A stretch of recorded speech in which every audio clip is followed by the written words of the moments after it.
Sir మా అందరికీ తెలుసు సార్, రాష్ట్ర విభజన జరిగింది. 5 కోట్ల ప్రజల మనోభావాలు దెబ్బతినే విధంగా మన ఎవ్వరం కోరుకోకుండా అన్యాక్రాంతంగా లోటు బడ్జెట్తో మనకి రాష్ట్రం ఇచ్చారు అధ్యక్ష. అయితే అధ్యక్ష, ఇది చాలా జటిలమైనటువంటి సమస్య, చాలా సంక్లిష్టమైన పరిస్థితిలో ఉన్నప్పటికీ మన గౌరవ ముఖ్యమంత్రి గారు జగన్మోహన్ రెడ్డి గారు చాలా అంటే దీంట్లో క్లియర్గా చెప్పారు సార్. ఆన్సర్లో మన రెవెన్యూ మినిస్టర్ గారు, government is of the opinion that resolution of all the pending issues at the earliest would be in the interest of both the states అని చెప్పి. అధ్యక్ష, మొన్న అలాగే గౌరవ ముఖ్యమంత్రి గారు మాట్లాడుతూ అక్కడ ఆస్తుల్లో బూచులు పడతా ఉన్నాయి, అలా కరెంటు బిల్లు వేస్ట్ అవుతా ఉంది, కప్పలు వస్తున్నాయి కాబట్టి మనం ఇవ్వడం జరుగుతుందని చెప్పారు. చాలా బాధాకర విషయం. ఎందుకంటే అధ్యక్ష, ఒట్టి ఆ సెక్రటరీ బిల్డింగో ఇంకో చిన్న బిల్డింగ్ కాదు అధ్యక్ష.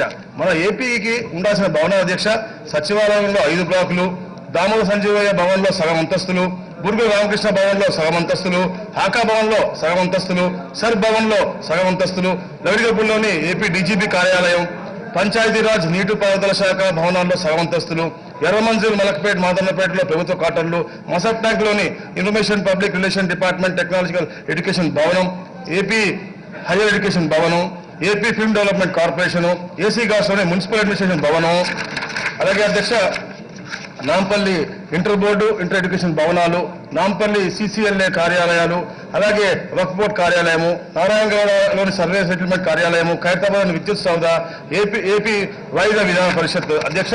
అలాగే అధ్యక్ష, మనకి ఇలాంటి జరిగేటువంటి జటిలమైన సమస్యలు అధ్యక్ష, మనకి కరెంటు బిల్లు అధ్యక్ష 6,000 కోట్ల రూపాయలకు రావాల్సి ఉంటుంది అధ్యక్ష.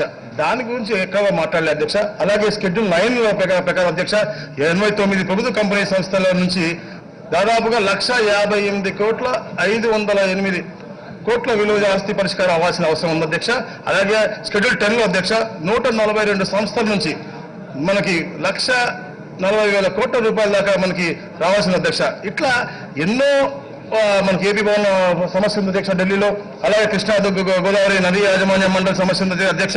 ఇలాంటి ఎన్నో సమస్యలు ఉండగా ఏదైతే గతంలో 2014లో గౌరవ ముఖ్యమంత్రిగా చంద్రబాబు నాయుడు గారు అయినప్పటికీ ప్రమాణ స్వీకారం చేయకముందే ఈ రాష్ట్ర ప్రయోజనాలు గుర్తుపెట్టుకుని పోలవరంకి కావాల్సినటువంటి 7 ముంపు మండలాన్ని కూడా కేంద్రంపై ఒత్తిడి తీసుకొచ్చి ఈ రాష్ట్ర ప్రయోజనాలు చేసినట్టు మనం అందరూ గుర్తుపెట్టుకోవాలి అధ్యక్ష. అలాగే ఇప్పుడు ముఖ్యమంత్రి ప్రమాణ స్వీకారం చేయకముందే మనకి ఉండాల్సిన ఆస్తులు ఆంధ్రప్రదేశ్లో ఉండే 5 కోట్ల మంది ఆస్తుల్ని పక్కన రాష్ట్ర ముఖ్యమంత్రికి దాదాపు చాలా బాధాకర విషయం అధ్యక్ష. ఎందుకంటే దీంతో చెప్పాను అధ్యక్ష. Measures in the direction have been initiated by the government, and a meeting of Honorable Chief Minister of Andhra Pradesh and Telangana was held at Hyderabad on 28/6/2019, whereat both the Honorable Chief Minister expressed desire to resolve all pending issues and directed officials to hold further discussions in this direction. అధ్యక్ష, ప్రజలు ఒక భయాందోళన పరిస్థితి ఉంది అధ్యక్ష. ఎందుకంటే ఇప్పుడు river linking గురించి మాట్లాడడానికి చెప్పారు అధ్యక్ష. దాని మీద భయం ఉంది అధ్యక్ష. అలాగే ఈ ఆస్తుల మీద భయం ఉంది అధ్యక్ష. ఏదన్నా మనం ఒక ముఖ్యమంత్రి గారు ఆ హోదాలో పనిచేస్తే మన రాష్ట్రానికి ఉపయోగకరంగా ఉండాలి. ఈ రోజు వారు చేసేటువంటి ఈ ప్రక్రియ మూలంగా తెలంగాణలో ఉన్నటువంటి ప్రభుత్వానికి ఉపయోగం తప్ప ఎక్కడ కూడా ఆంధ్రప్రదేశ్లో ఉన్న వాళ్ళు ఎవరికి కూడా ఉపయోగం ఉన్నటువంటి పరిస్థితి లేదు. ప్రజల్లో ఇది ఏదైతే ఇది ఒక మంచి మాట చెప్పారు అధ్యక్ష గౌరవ ముఖ్యమంత్రి గారు. ఈ బైలాటరల్ అగ్రిమెంట్స్ ఉండాలి, అందరితో చాలా బ్రహ్మాండంగా మన దేశం మెయింటైన్. ఎస్, ఈ బైలాటరల్ అగ్రిమెంట్సా లేకపోతే బైలాటరల్ కమిట్మెంట్సా ఇవన్నీ కూడా అర్థం కానటువంటి పరిస్థితుల్లో ప్రజలు ఉన్నారు. కాబట్టి తప్పకుండా దీనికి క్లారిటీగా ఈ ఆస్తులన్నీ కూడా ఎలా మనకి రాబోయే రోజుల్లో మన భావితరాలకు ఉపయోగపడతాయో అవన్నీ కూడా తెలియజేయాల్సిన అవసరం ఉంది అధ్యక్ష. అలాగే పెండింగ్ ఇష్యూస్ ఏవైతే ఉన్నాయో అధ్యక్ష అవన్నీ కూడా ఓపెన్ గా ట్రాన్స్పరెంట్ గా అన్ని కూడా సత్వరంగా పూర్తి చేయాలి అధ్యక్ష అని చెప్పేసి మీ ద్వారా నేను మంత్రి గారిని కోరుతాను అధ్యక్ష. థ్యాంక్ యూ అధ్యక్ష.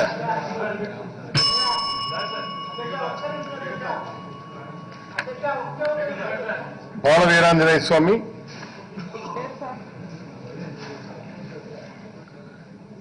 మద్దాల గిరిధర్రావు. థ్యాంక్ యూ అధ్యక్ష. మరి వాళ్ళ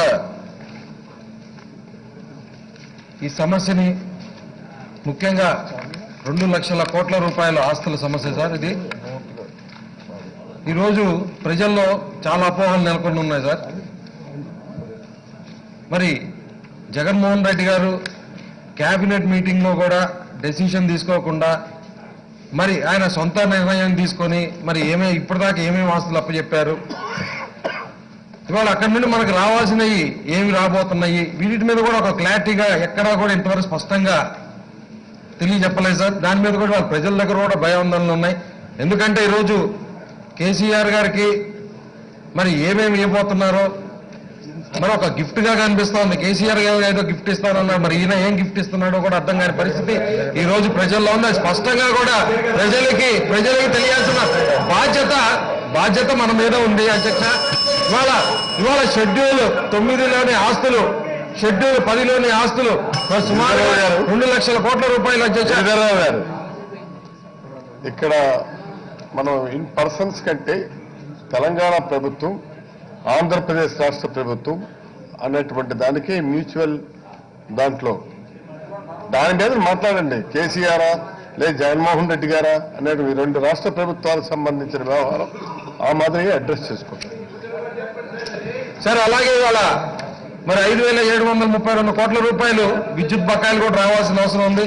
ఇప్పుడు ఎలాగో మరి ఇద్దరు ముఖ్యమంత్రులు కూడా బాగా ఉన్నారు కాబట్టి తొందరగా వీటి మీద కూడా మరి స్పష్టంగా తీసుకొని ఒక ఆ డబ్బులు తెప్పించే మార్గం కూడా ఎమ్మటే చేయాలని నేను కోరుకుంటున్నా అధ్యక్ష.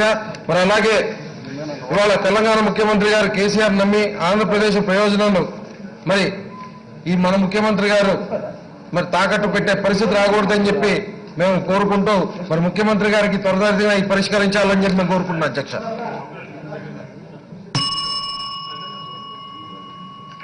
మినిస్టర్ గారు ఒక్క నిమిషం ప్లీజ్. రామచంద్రారెడ్డి గారు ఒక్క నిమిషం. 11 అయింది, కూర్చోవాలా. చాలా సమస్యలు ఉన్నాయి అధ్యక్ష. సమస్యలు లేవని అంటలేదు, కానీ గతంలో అయితే ఇరు రాష్ట్రాల ముఖ్యమంత్రులకు కొంత భేదాభిప్రాయాలు ఉండటం వల్ల కొన్ని యాక్టివ్ స్టెప్స్ మాత్రం ఆ రోజు తీసుకోవడం జరగలేదు అధ్యక్ష. ఇప్పుడు ఇరు రాష్ట్రాల ముఖ్యమంత్రులుగా ఇద్దరు కూడా మరి అప్పుడే ఒక సమావేశం పెట్టుకుని కొంచెం మంచి వాతావరణంలో మనందరం అన్నింటిని కూడా సెటిల్ చేసుకోవాలని ఒక మంచి దృక్పథంతో ఉన్నారు అధ్యక్ష. దీనికి కొద్ది సమయం పడుతుంది. అక్కడ మనకి ఇంకా సమయం ఉండగా కనీసం అన్నీ పూర్తిగా సెటిల్ చేసుకోకుండా అదరాబదరాగా ఎక్కడ పరిగెట్టుకొచ్చి ఈ ముఖ్యమంత్రి గారు ఏదో చేయడం చేసే ప్రయత్నం చాలా దురదృష్టకరమైనటువంటి కామెంట్ అధ్యక్ష. ఇది చాలా తప్పు కామెంట్. ఎందుకు మేము పూర్తిగా పరిపూర్ణంగా సెటిల్ చేసుకోకుండా పరిగెట్టుకు వచ్చేసరికి కారణం ఏంటి, దాంట్లో ఉన్న మతలం ఏంటి, దాంట్లో ఉన్న రహస్య ఒప్పందాలు ఏంటి, దాంట్లో ఉన్న భయం ఏంటి, ఇవన్నీ దీంట్లో ఇవి ఉన్నాయి అధ్యక్ష. ఇవన్నీ పక్కన పెట్టారు. పక్కన పెట్టి ఇవాళ మా మీద నింద వేయడానికి ప్రయత్నం చేస్తూ ఉన్నారు. Honourable chief minister is very active to solve all the problems with in a few days. అప్పుడే 2 మీటింగ్లు అధికారులతో సమావేశమయ్యారు. గౌరవ ముఖ్యమంత్రులు ఇద్దరు కూడా ఒకసారి సమావేశమయ్యారు. అవసరమైతే మరలా మన ముఖ్యమంత్రి గారు అక్కడికి వెళ్ళి మరలా కూర్చుంటారు.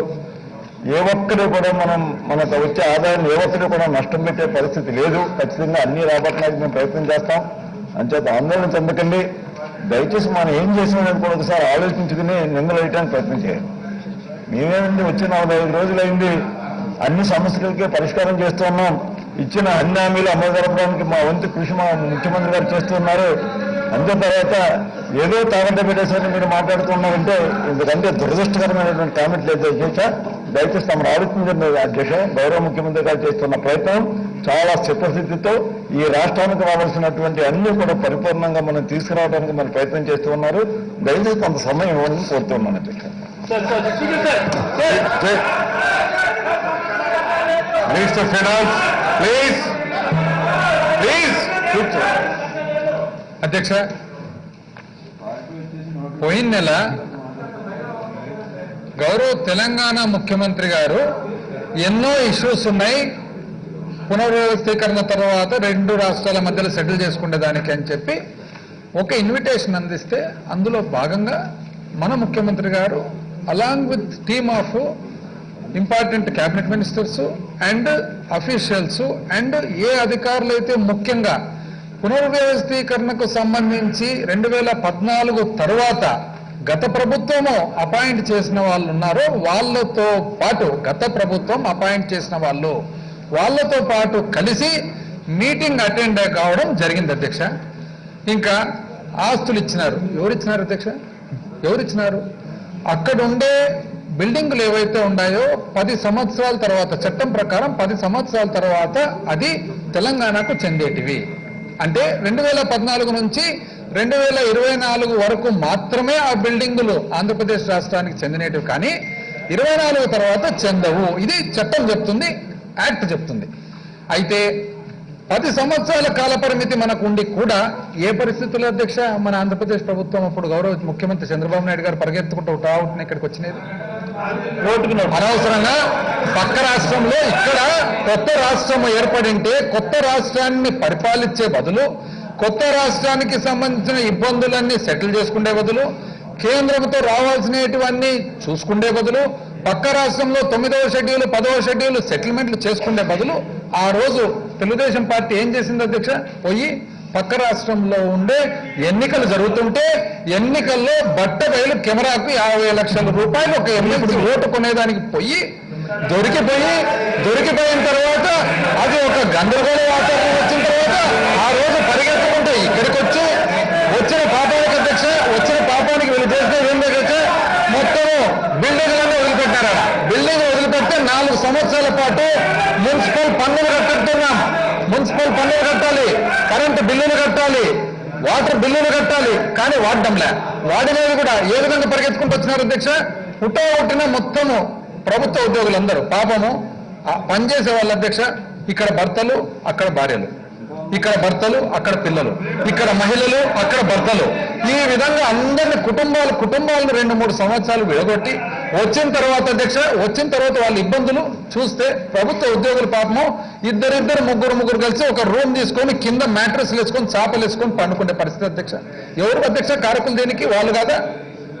ఆ రోజు ఉటావుటిన 50 లక్షల రూపాయలు బ్రైబ్ ఇచ్చేదానికి పోయి దొరికిపోయి వచ్చి ఈరోజు వాళ్ళు మీరు ఇచ్చినారంటే ఎవరు ఇచ్చినారు అధ్యక్ష? 10 సంవత్సరాల పాటు 5 సంవత్సరాలు వాళ్ళే అయిపోగొట్టినారు వాడకుండా.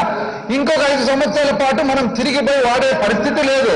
తిరిగిపోయి వాడే పరిస్థితి లేనప్పుడు ఎలాగో 2024లో వాళ్ళకి ఇవ్వాలి కదా వాళ్ళ బిల్డింగ్లు వాళ్లకు.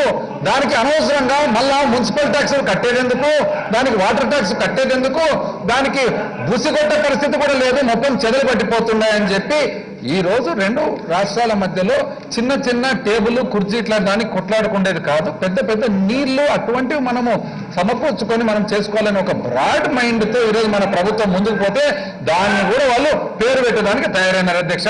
ఈ రోజు ఏం జరిగింది అధ్యక్ష? మన మీటింగ్ లో జరిగినది 9th కానీ 10th షెడ్యూల్ కానీ వాటర్ రిసోర్సెస్ కానీ ఏ విధంగా మనం పంచుకోవాలి అని చెప్పి మనం ఒక డిస్కషన్ కు కూర్చున్నాం అధ్యక్ష. అందులో భాగంగా ముఖ్యమైన మాట, అక్కడ తెలంగాణ ముఖ్యమంత్రి గారు ఇన్వైట్ చేస్తే మనం పోయినాం ఇక్కడి నుంచి. వాళ్ళకి బాధ. ఎందుకంటే వచ్చేటప్పుడు అధ్యక్ష రాజకీయ పరిస్థితులకేమో వాళ్ళు పోయి అక్కడ ఉండే టీఆర్ఎస్ పార్టీతో కలుసుకునేదానికి వాళ్ళకేం ఇబ్బంది లేదు అధ్యక్ష. రాజకీయాలకు వాళ్ళు రెడీగా ఉన్నారు. ఎందుకు? మాజీ ముఖ్యమంత్రి గారు ఓపెన్ గా స్టేట్మెంటే ఇచ్చినారు కదా అధ్యక్ష, మాకు 2, 3, 7 సార్లు మేము వచ్చి కలుసుకుంటామని చెప్పలేము మన ఎలక్షన్లప్పుడు. ఎక్కువ కూడా అధ్యక్ష 2, 3 కావాలని చెప్పి వాళ్ళు అడిగితే తప్పు లేదంట. మనము పాడుబడిన బిల్డింగ్లను ఎందుకు ఇంకా ఫర్దర్ గా పాడుపడాలని చెప్పి వాళ్ళకి అప్పగిస్తే, ఎలాగో అప్పగించాల్సిన వాళ్ళకి అప్పగిస్తే అది మాత్రం ఆస్తులు ఇస్తున్నారంట అధ్యక్ష. ఆస్తులు మనం ఆస్తులేని ఇవ్వలేదు అధ్యక్ష.